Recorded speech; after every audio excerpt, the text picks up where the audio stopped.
The moment a man laughs at the woman he married in front of other rich people is usually the moment he discovers how little he actually knows about her. Naomi Carter stood quietly beneath the golden lights of the Whitmore Grand Hotel ballroom, while Manhattan's elite floated around her in silk gowns and tailored tuxedos worth more than most people's rent. Crystal chandeliers shimmered above hundreds of guests. Waiters carried trays of champagne through the crowd, and a jazz quartet played softly near the marble staircase. But Naomi barely noticed any of it, because the only thing she could feel was Ethan's eyes falling toward her left hand. "You're seriously wearing that tonight?" Ethan Whitmore asked under his breath as he adjusted the cuff of his black Tom Ford tuxedo. His voice was calm, polished, controlled the way it always was in public, but Naomi heard the irritation underneath it. Slowly, she looked down at the silver ring resting on her finger. It wasn't flashy. It wasn't expensive looking. The metal had softened with age, and the small dark emerald in the center barely reflected the ballroom lights. Against the diamonds surrounding them tonight, it looked almost invisible. "I always wear it," Naomi answered gently. Ethan gave a short laugh as though she'd missed the point entirely. "Tonight is different." Naomi's eyes drifted across the ballroom. Billionaires, investors, old money families from New York, Boston, and Connecticut. Women with diamonds wrapped around their necks like trophies. Men discussing mergers over 20-year-old whiskey. Everything about this room had been designed to impress people who already had too much. "My grandmother gave it to me," Naomi said softly. Ethan exhaled through his nose and stepped closer before anyone nearby could overhear them. "Naomi, this dinner matters. Sinclair Capital is considering the merger next quarter. People notice details." His eyes lowered toward the ring again. "You could have at least worn the bracelet I bought you." Naomi smiled faintly, but there was sadness hidden inside it. "The bracelet doesn't mean anything to me." For half a second, Ethan looked annoyed by the answer. Then his billionaire smile returned, smooth and camera-ready. "Sometimes sentimentality isn't the best accessory."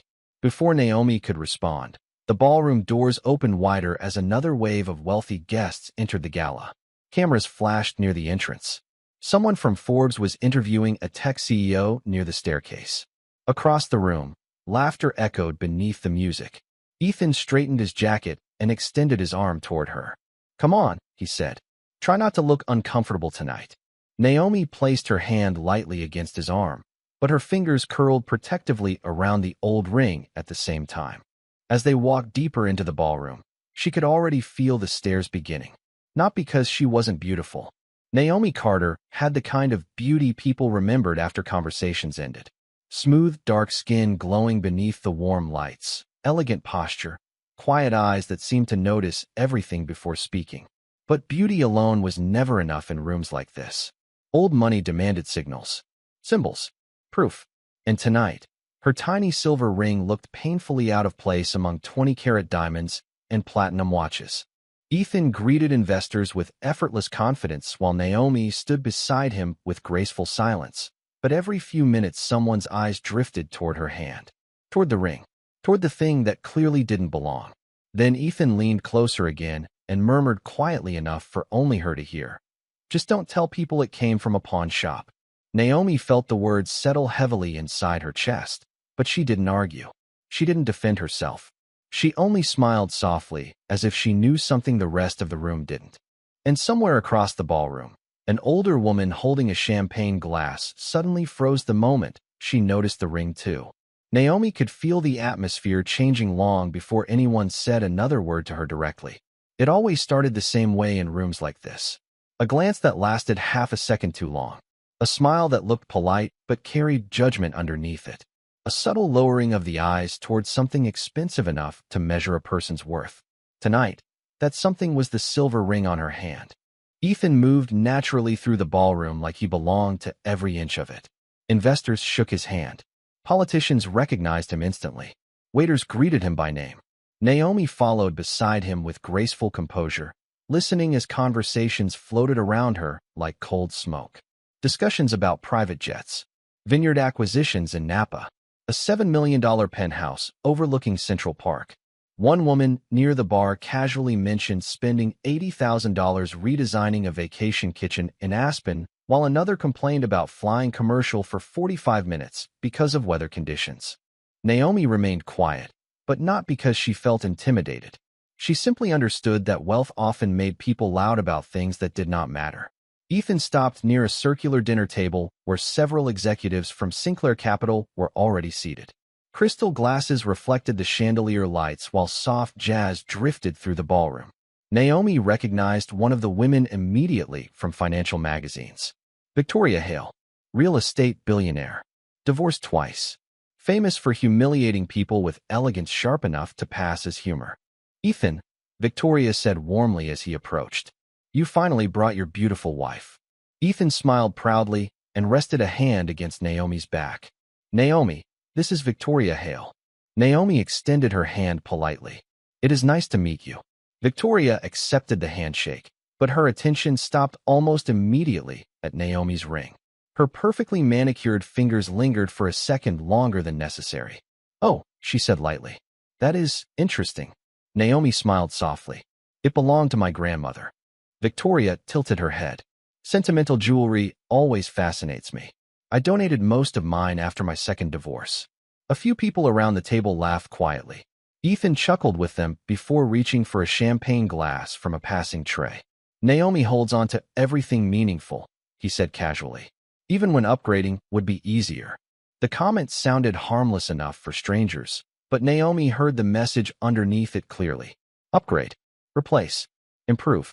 The language of people who believed everything had a price tag attached to it. Across the table, another investor leaned forward curiously. What kind of stone is that? Naomi glanced down at the dark emerald. I am not completely sure, she admitted honestly. My grandmother never cared much about the value. Victoria laughed softly into her wine glass. That is probably for the best. More laughter circled the table, polite and polished like expensive silverware. Ethan did not stop it. In fact, he looked relaxed for the first time all evening. Naomi felt the sting of embarrassment settle quietly into her chest, but she refused to let it touch her face. Instead, she reached for her water glass with calm fingers, her grandmother's ring catching the ballroom lights again. You know, Ethan added while adjusting his watch, I offered to replace it years ago. Naomi turned toward him slowly. I never asked you to. For a brief moment, silence touched the table. Ethan smiled again, but there was tension behind it now. Well, he replied smoothly. Some things are difficult to let go of when they remind us where we came from. Naomi looked at him carefully then. Really looked at him. At the man she had married 3 years earlier, when his ambition still felt charming instead of exhausting. Somewhere along the way, Ethan had started confusing wealth with wisdom. Before Naomi could answer, the soft sound of crystal striking marble echoed from across the ballroom. Someone had nearly dropped a champagne glass. Several guests turned instinctively toward the noise. And standing near the grand staircase beneath the golden chandelier, Margaret Sinclair was staring directly at Naomi's ring with a look that suddenly made the entire room feel very small. Margaret Sinclair did not look like a woman who startled easily. At 72 years old, she carried herself with the calm authority of someone who had spent decades inside rooms where fortunes were made and destroyed over dinner conversations. Her silver gown shimmered beneath the ballroom lights as guests instinctively moved aside to let her pass. But Margaret seemed unaware of anyone except Naomi. More specifically, Naomi's ring. The soft music continued in the background, yet the energy inside the ballroom shifted completely as Margaret crossed the marble floor with slow, deliberate steps. Ethan straightened immediately beside Naomi, surprised by the sudden attention. Mrs. Sinclair, he said politely, extending his hand. It is an honor. Margaret barely acknowledged him. Her eyes remained fixed on Naomi's left hand with an expression so emotional that several nearby conversations died mid-sentence. May I? Margaret asked softly. Naomi hesitated for only a second before extending her hand. Margaret's fingers trembled slightly as she touched the silver ring. The older woman inhaled sharply, and for the first time all evening, true silence settled across the table. Victoria Hale glanced between them with growing confusion. Margaret, she asked carefully, is something wrong? Margaret ignored the question completely. Her voice dropped almost to a whisper. Where did you get this ring? Naomi looked surprised by the intensity in her tone. It belonged to my grandmother, she answered calmly. She gave it to me before she passed away. Margaret's eyes slowly lifted toward Naomi's face. Your grandmother's name. Naomi could feel Ethan watching her now, his earlier confidence beginning to crack beneath the weight of whatever was happening. Loretta Carter, Naomi replied quietly. The reaction was immediate. Margaret stepped backward as though the name itself carried history powerful enough to shake the room. One hand rose instinctively to her chest, while disbelief filled her eyes. My God, she whispered. Loretta Carter. Nearby guests exchanged confused looks. Some clearly recognized the name, while others waited silently, sensing they were witnessing something important. Ethan frowned slightly. You knew her? Margaret looked toward him then, and for the first time that evening, there was sharp disappointment in her expression. Knew her, she repeated softly. Young man, the reason Sinclair Capital still exists today is because of Loretta Carter. The ballroom became so quiet that even the clink of silverware from distant tables sounded loud. Naomi stared at Margaret in shock. Her grandmother had rarely spoken about her past, only vague stories about Georgia, community banks, and helping families during difficult years in the South. Nothing more. Margaret smiled sadly as old memories returned to her eyes. In 1968, my father lost nearly everything, she said slowly. Banks refused to help us. Investors disappeared overnight. Nobody wanted to risk supporting a family whose name was collapsing in public. She looked back at Naomi's ring. Except your grandmother. Ethan's posture stiffened beside Naomi. Margaret continued quietly, but every word landed with emotional weight. Loretta Carter opened the doors of her community bank to families nobody else respected enough to help. Black families, immigrant families, struggling businesses, even families like mine. Victoria Hale blinked in visible confusion. Wait, she interrupted carefully. You are saying that little ring belongs to that Carter family. Margaret turned toward her sharply. There is nothing little about that ring. The sentence cut through the ballroom with elegant force. Naomi lowered her eyes toward the silver band on her finger as emotions quietly rose inside her chest. Suddenly, she remembered her grandmother polishing the ring beside the kitchen window in Savannah while evening sunlight touched her hands.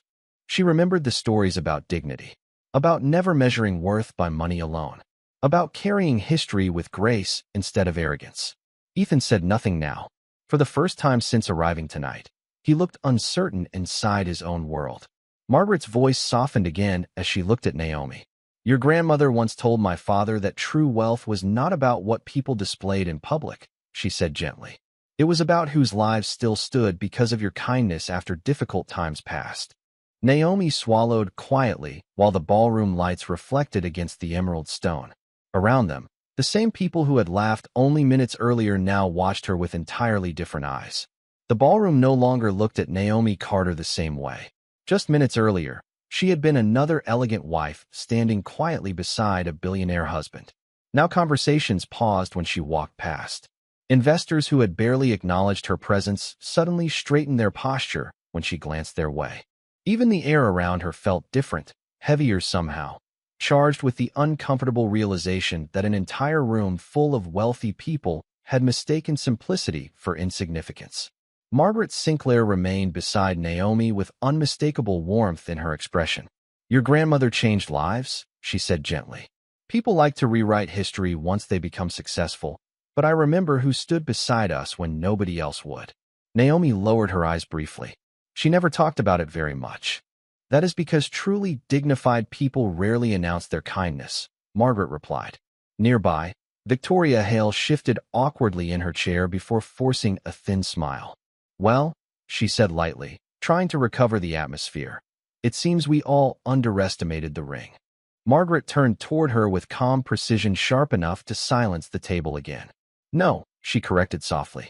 You underestimated the woman wearing it. Ethan felt every eye near the table drift subtly toward him after those words. The discomfort settling across his face was almost invisible, but Naomi noticed it immediately. For the first time that evening, her husband looked uncertain inside his own carefully controlled world. A waiter approached quietly to refill champagne glasses, but nobody reached for them.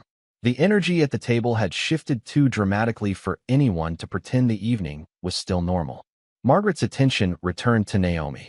Tell me, she asked warmly. Are you involved in philanthropy work as well?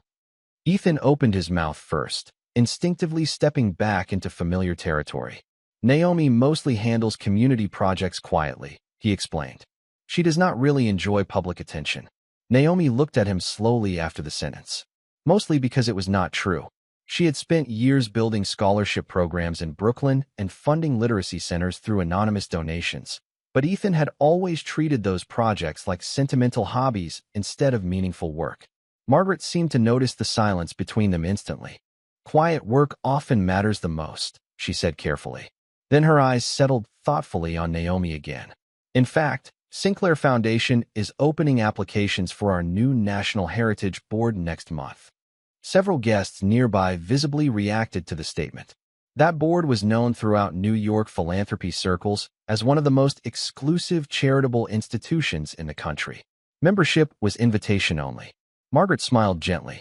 I think your perspective would honor the legacy your grandmother began. Naomi blinked in surprise. Mrs. Sinclair, I am not sure I am qualified for something like that. Your grandmother built opportunity during a time when doors were closed to women who looked like her, Margaret answered. Trust me, Naomi. Qualification is not your problem. Across the table, Ethan grew unusually quiet. Naomi could practically feel him recalculating the entire evening in his mind. The mocking comments, the laughter, the dismissive tone he had used only an hour earlier. Every moment now hung in the ballroom like glass waiting to shatter. A young investor seated nearby finally cleared his throat nervously. Mrs. Carter, he said respectfully, your grandmother's bank was the Carter Community Trust, correct? Naomi nodded softly. Yes. The man smiled in disbelief. My father talks about that institution all the time. They helped finance black-owned businesses across Georgia during the 70s. Another guest leaned forward. I studied that history at Columbia, she admitted quietly. Your grandmother is actually mentioned in economic justice research. Naomi stood perfectly still as wave after wave of recognition spread around the table. Not because she enjoyed attention, but because she suddenly understood something painful about the room around her. None of these people had cared who she was until her value became recognizable through history, status, and influence. Their respect had arrived only after proof. Ethan finally reached for his champagne glass, but his fingers tightened around the stem awkwardly before he could lift it. Naomi never mentioned any of this, he said, trying to sound composed. Margaret looked at him carefully for several long seconds before replying with elegant calm. Perhaps, she said quietly. You never asked the right questions. The sentence landed harder than any public humiliation Ethan had experienced in years. Around them, the ballroom lights still sparkled against crystal and gold, but for the first time all night, Ethan Whitmore no longer looked like the most important person in the room. The ballroom dinner continued, but the balance of power inside the room had changed completely. Naomi could feel it in the way conversations softened when she passed nearby, and in the way people who once overlooked her now searched for opportunities to speak with her directly. The same silver ring that had been quietly mocked an hour earlier had suddenly become the most discussed object in the entire gala. Yet Naomi herself remained calm beneath the shifting attention. She did not straighten her posture to appear more important. She did not smile louder or speak more confidently. If anything, she became even quieter, and somehow that silence carried more dignity than all the expensive voices surrounding her. Margaret Sinclair invited Naomi to walk with her toward the grand staircase, where several historic photographs from the Sinclair Foundation were displayed beneath soft golden lighting. Guests subtly followed at a respectful distance, pretending to admire the gallery while listening carefully to every word exchanged between them. Ethan remained beside Naomi, though the confidence that usually defined him now seemed strangely fragile. Margaret stopped before a black and white photograph framed in gold. It showed a crowded room filled with bankers and community leaders from decades earlier. Near the center stood a black woman wearing a dark tailored dress and the exact same silver ring Naomi wore tonight. That is your grandmother, Margaret said softly. Naomi stared at the photograph in silence. She had seen family pictures before, but never this one. Loretta Carter stood with her chin slightly raised, calm and elegant beneath the harsh flash of old cameras. Men in expensive suits surrounded her, yet somehow she looked stronger than all of them. Margaret smiled faintly at the memory. Most people in this room know my family's success story, she said. Very few know the humiliating chapter that came before it. Several nearby guests lowered their eyes uncomfortably. Margaret continued anyway. In 1968, after one disastrous investment, my father lost almost everything. Wealthy friends disappeared overnight. Banks stopped returning calls. We became an embarrassment people preferred to avoid. Her fingers lightly touched the edge of the photograph. Then your grandmother invited my father into her office. Naomi listened quietly while soft piano music drifted across the ballroom behind them. My father expected pity, Margaret said. Instead, Loretta Carter offered him dignity. She approved alone when nobody else would. But more importantly, she reminded him that failure was not the same thing as worthlessness. Ethan stood very still beside Naomi now. Margaret finally turned toward him directly. Do you know what your wife inherited from her grandmother? She asked calmly. Ethan swallowed before answering. Strength. Margaret's expression softened slightly. Perspective. The word lingered heavily between them. Across the ballroom, Victoria Hale suddenly seemed far less interested in being part of the conversation. Several investors who had laughed earlier now avoided looking directly at Naomi altogether. Shame moved differently through powerful people. Quiet, controlled, hidden beneath polished smiles and expensive clothing. Naomi finally spoke after several long moments. My grandmother always said money reveals character more than it creates it. Margaret smiled immediately. That sounds exactly like Loretta. Ethan looked at Naomi with an expression she had not seen from him in a very long time. Not admiration exactly. Something more unsettling. Realization. As though he was suddenly discovering entire parts of his wife he had never bothered to understand. Why did you never tell me any of this? He asked quietly. Naomi's eyes remained on the old photograph. You were usually too busy talking about your world, she answered gently. There never seemed to be much room for mine. The sentence was not cruel. That made it worse. Ethan lowered his gaze briefly, unable to defend himself because somewhere inside, he knew she was right. A young woman carrying a microphone approached cautiously beside Margaret. Mrs. Sinclair, she whispered, the board members are ready for the recognition speech. Margaret nodded once before turning back toward Naomi with unmistakable warmth in her eyes. Then perhaps, she said softly, it is time this room learns exactly who you are. Naomi frowned slightly in confusion. What do you mean? Margaret smiled as the ballroom lights dimmed near the stage and soft applause began gathering across the room. Tonight was supposed to honor financial legacy, she replied. And I believe your family belongs at the center of that story. Around them, guests slowly turned toward the illuminated stage while whispers spread through the ballroom like sparks catching fire. Ethan looked at Naomi beside him beneath the crystal lights, and for the first time since marrying her, he realized the woman holding that simple silver ring had never once needed his wealth to possess power. The ballroom lights softened as guests slowly gathered near the grand stage overlooking the Manhattan skyline. Conversations lowered into elegant murmurs while members of the Sinclair Foundation took their seats beside politicians, investors, and media executives. A string quartet replaced the jazz music with something slower and more ceremonial, and beneath the golden glow of crystal chandeliers, Naomi suddenly felt hundreds of eyes following her every movement. Yet she remained calm. The silver ring rested quietly against her hand like it belonged exactly where it had always been. Margaret Sinclair stepped onto the stage with effortless authority, and applause immediately filled the ballroom. Ethan stood beside Naomi near the front row now, but for the first time in years, he felt strangely disconnected from the world that usually obeyed him so easily. He had attended hundreds of events like this before. Normally, he knew exactly how every conversation would unfold, exactly who mattered, exactly where power lived inside a room. Tonight, none of those instincts seemed reliable anymore. Margaret adjusted the microphone gently while the ballroom settled into silence. For decades, she began warmly. The Sinclair Legacy Gala has celebrated wealth, innovation, and influence. But tonight, I would like to speak about something more important than all three. Naomi lowered her gaze slightly as Margaret's eyes found her immediately. True legacy, Margaret continued, is not measured by what survives in headlines. It is measured by whose lives still stand because someone chose dignity over ego, kindness over pride, and courage over comfort. The ballroom remained completely silent now. Ethan could hear nothing except Margaret's voice and the quiet pounding of his own thoughts. Many years ago, Margaret said softly, when my family faced financial ruin, one woman opened a door that the rest of society had closed.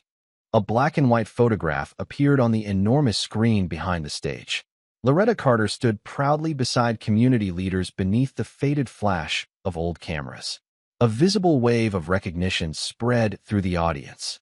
Loretta Carter did not rescue powerful people because she needed their approval, Margaret said. She did it because character does not disappear when circumstances become difficult. Naomi felt emotion rise quietly inside her chest as the ballroom stared at her grandmother's image. Ethan looked at the screen too, but shame settled deeper into him with every passing second. Earlier tonight, he had laughed at the ring connected to that legacy. He had reduced it to sentiment, to something embarrassing, something small. Margaret smiled gently toward Naomi again. And tonight, she announced, we are honored to welcome her granddaughter into the next chapter of that legacy. The ballroom erupted into applause. Not polite applause. Real applause. Warm, loud, respectful. Several guests even rose to their feet. Naomi blinked in visible surprise while camera flashes illuminated the room around her. Ethan stood frozen beside her as the same people who had barely acknowledged Naomi earlier now looked at her with admiration impossible to ignore. Margaret extended one hand toward the stage. Naomi Carter, she said warmly, would you join me? Naomi hesitated briefly before walking forward beneath the crystal lights. Her black evening gown moved softly against the marble floor while applause continued echoing through the ballroom. Ethan watched her cross the room with quiet grace, and suddenly he saw every moment he had overlooked during their marriage. Every charity project he dismissed, every family story he half-listened to, every dinner where she sat patiently while he spoke about acquisitions, private equity, and expansion strategies without ever asking about the woman beside him. Naomi stepped onto the stage beside Margaret, and the older woman reached gently for her hand, intentionally lifting the silver ring toward the ballroom lights. This ring, Margaret said softly into the microphone, is not valuable because of diamonds. It is valuable because of the hands that carried it with integrity. The audience applauded again. Naomi's eyes shimmered slightly, but her voice remained calm when she finally spoke. My grandmother believed dignity should never depend on wealth, she said quietly. And she taught me that the kindest people are often the ones society notices last. Somewhere near the back of the ballroom, Victoria Hale lowered her eyes completely. Ethan felt something painful tighten inside his chest because he realized Naomi was not trying to embarrass anyone tonight. That was what made her impossible to ignore now. She had never fought for attention. She had simply carried quiet worth into rooms too distracted by money to recognize it. And standing beneath the golden lights while the city shimmered behind her, Naomi Carter no longer looked like Ethan Whitmore's wife. She looked like a woman entirely powerful on her own. The applause followed Naomi long after she stepped away from the stage. People moved toward her now with polished smiles and eager introductions, but Naomi could feel the difference between admiration and convenience. Some guests truly respected what they had learned tonight. Others simply wanted proximity to the newest source of influence inside the room. Years ago, her grandmother had warned her about this exact kind of attention. Success changes the volume of the room, Loretta Carter used to say softly while stirring tea in her Savannah kitchen. People suddenly hear value in voices they once ignored. Naomi understood those words completely now. She stood near the ballroom windows overlooking Manhattan while members of the Sinclair Foundation approached one after another to congratulate her. The city lights stretched endlessly below like scattered gold beneath the dark sky, and somewhere behind her, soft piano music floated through the gala with quiet elegance. Ethan remained only a few feet away, but emotionally, he felt farther from her than ever before. He watched powerful people gather around his wife with genuine respect, and for the first time since building his empire, he realized wealth alone could not create the kind of dignity Naomi carried so naturally. A senator shook Naomi's hand warmly before leaving for another conversation. Then a university president asked if she would consider speaking at an educational fundraiser in Chicago next spring. Another woman from a national charity organization requested a private meeting regarding future partnerships. Naomi answered each interaction with calm grace, never trying to impress anyone, and somehow that restraint made her presence even more powerful. Ethan noticed it all. Every smile, every invitation, every moment he had once assumed belonged only to people like him. Margaret Sinclair eventually returned carrying 2 champagne glasses. She handed one gently to Naomi before glancing toward Ethan. "Your wife has a rare quality," she said carefully.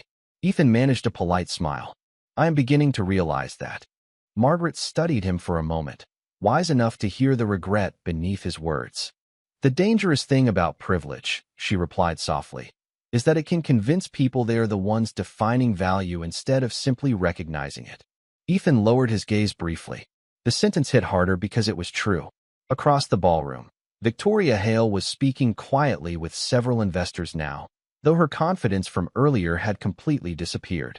Once or twice she glanced toward Naomi before quickly looking away again. The entire social hierarchy of the evening had shifted in a matter of hours.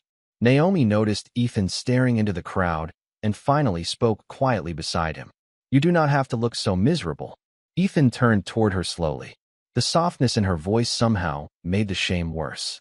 "I embarrassed you tonight," he admitted. Naomi looked down at the champagne glass in her hands.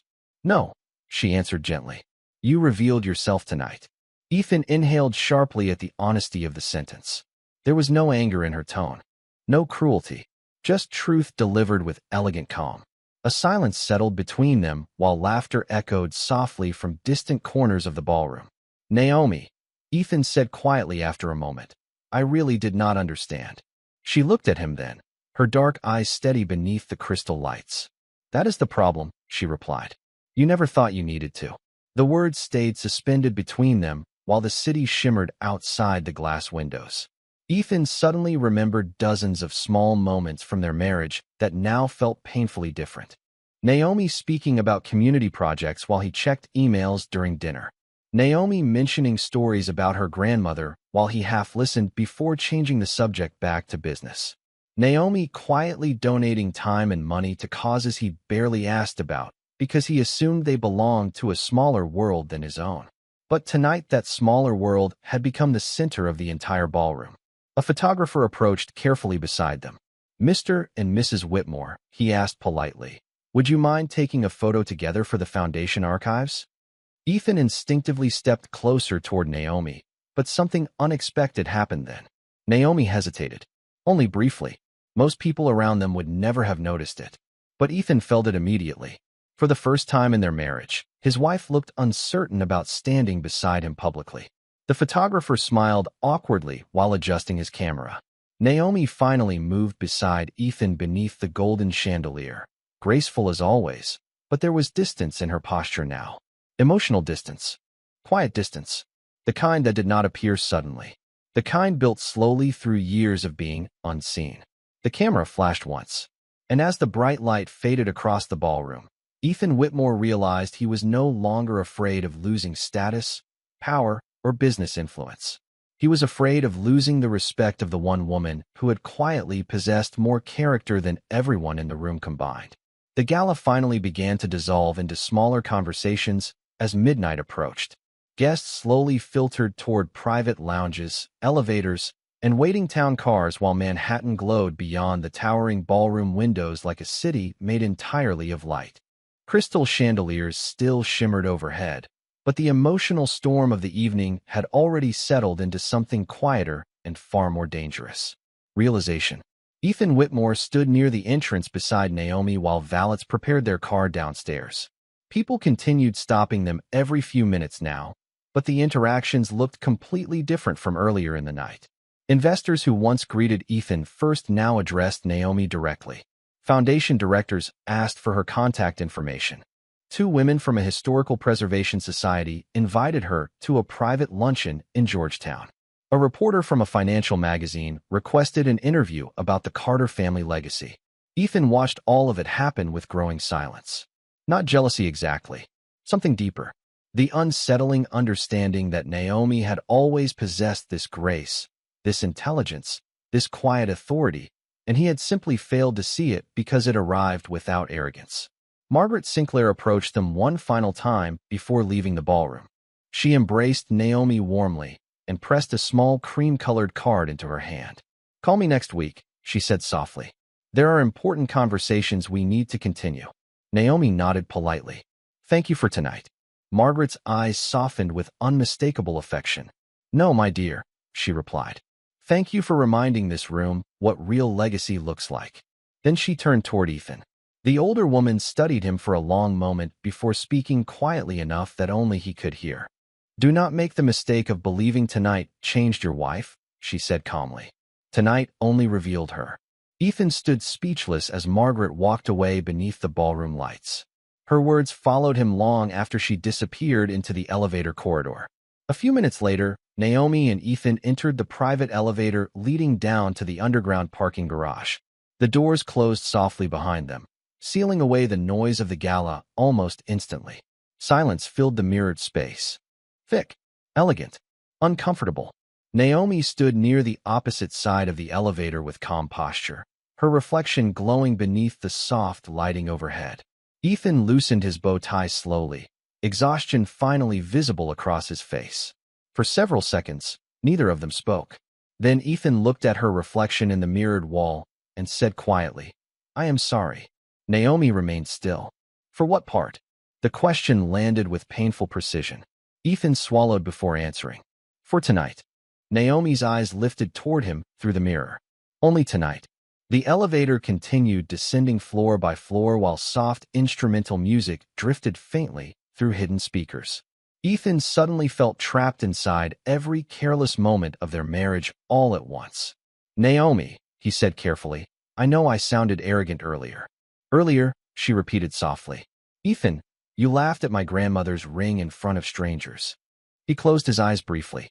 Hearing the truth spoken aloud made the memory sound even uglier. Naomi finally turned toward him fully then, her expression calm but distant. "Do you know what hurts the most?" she asked quietly. Ethan looked at her helplessly. Naomi held up her hand slightly, the silver ring catching the elevator lights again. "It is not that wealthy strangers mocked this ring," she said. "It is that my own husband joined them before he even understood what it meant." Ethan felt the words settle heavily inside his chest. He wanted to defend himself somehow, but there was nothing honest to say in return. The elevator stopped briefly on another floor before continuing downward again. Neither moved. "I never meant to disrespect your family," Ethan said finally. Naomi's smile was soft and heartbreakingly tired at the same time. "That is exactly the problem," she replied. "You thought respect only mattered for things you personally valued." Ethan stared at her in silence while Manhattan's golden reflections flickered across the elevator walls. For years he had believed providing luxury, protection, and wealth made him a good husband. Tonight exposed something much uglier underneath that belief.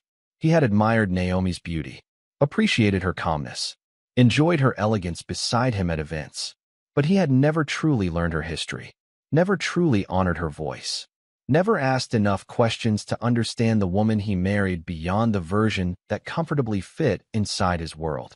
The elevator doors finally opened into the underground garage, where their black Rolls-Royce waited beneath dim white lights.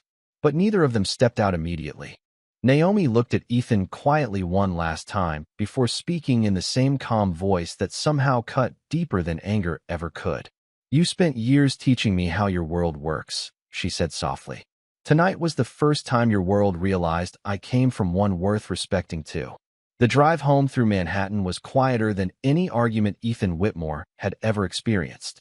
Rain had started falling lightly against the windows of the Rolls-Royce, turning the city lights outside into blurred ribbons of gold and silver across the glass. Naomi sat beside him in composed silence, her gaze resting on the skyline, while soft classical music played through the car speakers.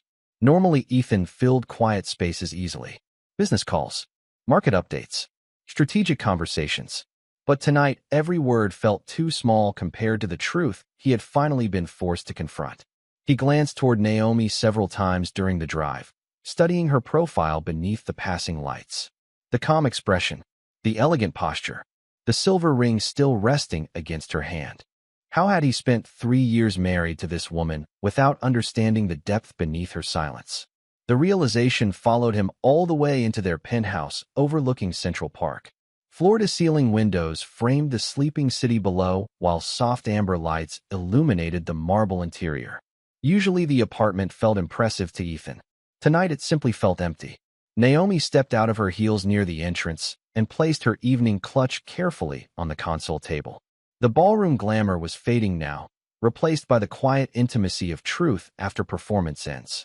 Ethan loosened his jacket slowly while watching her cross the living room. She moved with the same graceful calm she had carried all evening, but there was distance in it now. Emotional distance. The kind built through years of small disappointments rather than one dramatic betrayal. Naomi paused near the kitchen island and gently removed her diamond earrings, placing them beside a crystal bowl beneath the warm light. Then she reached for the bracelet Ethan had once spent nearly $80,000 buying for her in Paris.